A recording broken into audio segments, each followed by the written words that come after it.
We had a needle point when I grew up. It said, "The hurrier I go, the behinder I get." That's just part of the lesson in this story. Ben Franklin said that there were no gains without pains. It's another lesson. That one's been spread around. Grandpa always said, "Slow and steady wins the race," like the tortoise and the hare. I didn't get any of those in this experience and learned from it. I drew, when I was 17 years old, I drew a archery mountain goat tag for the Olympic unit on the Olympic Peninsula of Washington State. That's as rare as hen's teeth and frog's hair and everything else.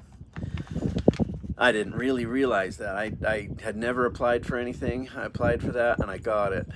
And I didn't really realize how rare that was. So this story is kind of a tragedy off of that. But anyway, I went up to try to get a goat with archery gear. I had my whole camp on my back. Hiked up Tubal Cain, went up above Tubal Cain to Marmot Pass. I slept in a deer bed in Marmot Pass. It was beautiful, just amazing, dead calm. You could just hear the Dungeness down the west side and Copper Creek flowing out of that draw, and just amazing. And got up with the sun in the morning, headed over the ridge to the east, and I was looking to hunt those peaks and drop into Tull Canyon. Well, I went over the first ridge and saw some sign. I didn't see any goats, and I started dropping down into the draw, and I lost altitude really fast.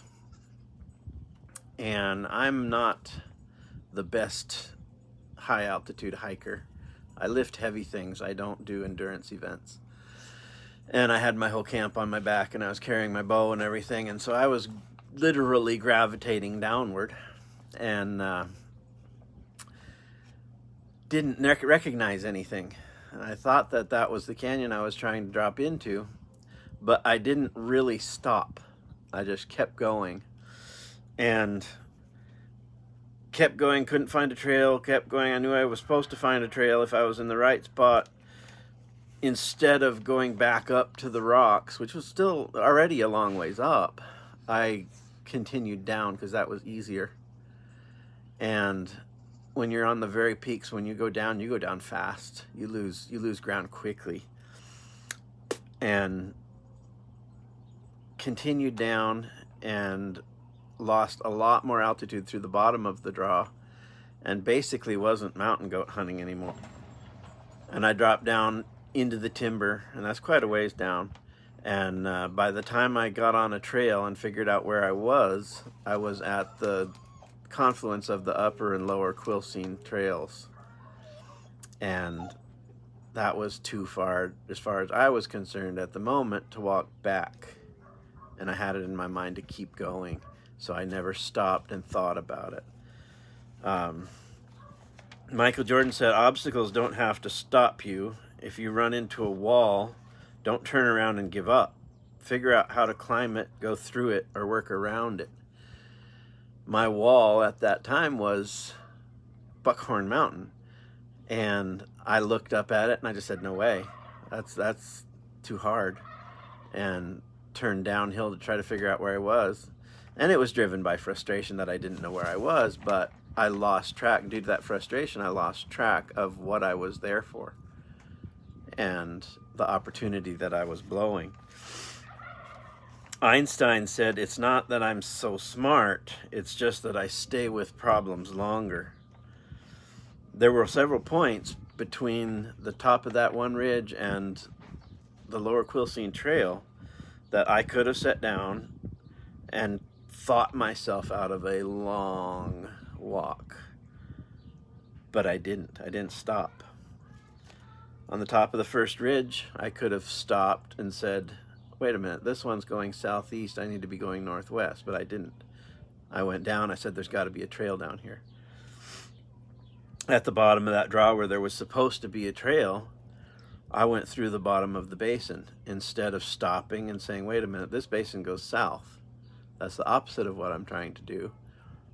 I need to turn around and go right up there. which was a long ways, but it was probably less than a half a mile. It was straight up, but it was less than a half a mile. And at the trailhead even, if I'd have just sat down and taken a break, I would have realized that it was maybe 5 miles back to the top. And just being frustrated and exasperated and disgusted that I wasn't where I thought I was, the way I turned just to quit was 20 miles from where I ended up. So anyway, I didn't stop. I kept going. I kept going downhill.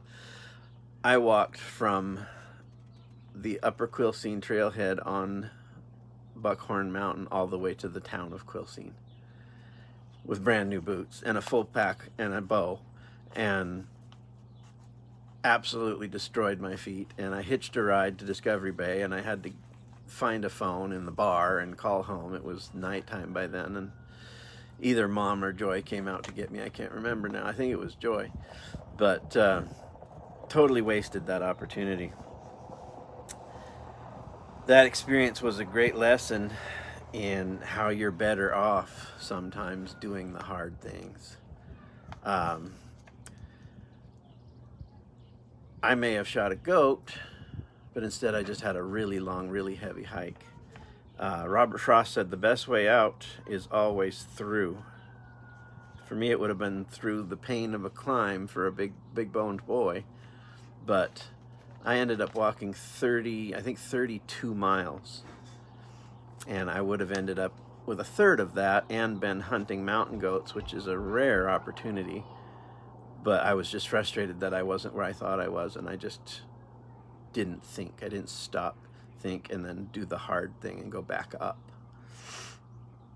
General Colin Powell said, "A dream doesn't become reality through magic. It takes sweat, determination, and hard work." I don't know if you realize how rare drawing a goat tag in Washington State is. Now they're calling it a once-in-a-lifetime tag. I didn't get it. That was a dream, and I just let it go because I was frustrated and I didn't want to do the hard thing. I didn't want to climb. I was young. I was 17 years old. I could have done that. Vince Lombardi said the price of success is hard work, dedication to the job at hand, and the determination that whether we win or lose, whether I get a mountain goat or not, we have applied the best of ourselves to the task at hand. I certainly didn't apply the best of myself. I let frustration and the pride of being lost get in my way. Booker T. Washington said, "Nothing ever comes to one that is worth having except the result of hard work." I don't know what I was expecting down in the timber, but there are no mountain goats down in the timber. That should have been my first clue. Sit down and say, hey, what am I actually doing here? I had the pack for 3 more days, but I was frustrated. Grandpa always said, don't take the easy way out. Proverbs 21:25-26 says, taking the easy way out is the habit of a lazy man, and it will be his downfall. That was a big dollar pancake size blisters on my heels opportunity loss story. I'll never forget that. It's always a regret. It's a good adventure. I walked over 30 miles in a day and a half, basically. It was an evening and a day. But compared to what I could have been doing and what I could have done, that wasn't really anything to be proud of. I eventually went up and went directly to Tull Canyon and spotted goats and hiked up to them and stalked and got a shot. I got 2 shots, I think, and missed, and had a great adventure. And then I worked my way back down and to the bottom of the canyon. It was precipitous. It was kind of dangerous, but got absolutely rained out and had to quit because I was soaked and my pack was soaked and everything in my pack was soaked. I unloaded my pack straight into the dryer that night, actually, but that was a good adventure and a good time, and I had my chance. But the first one, the 32-mile one, that was a lesson learned.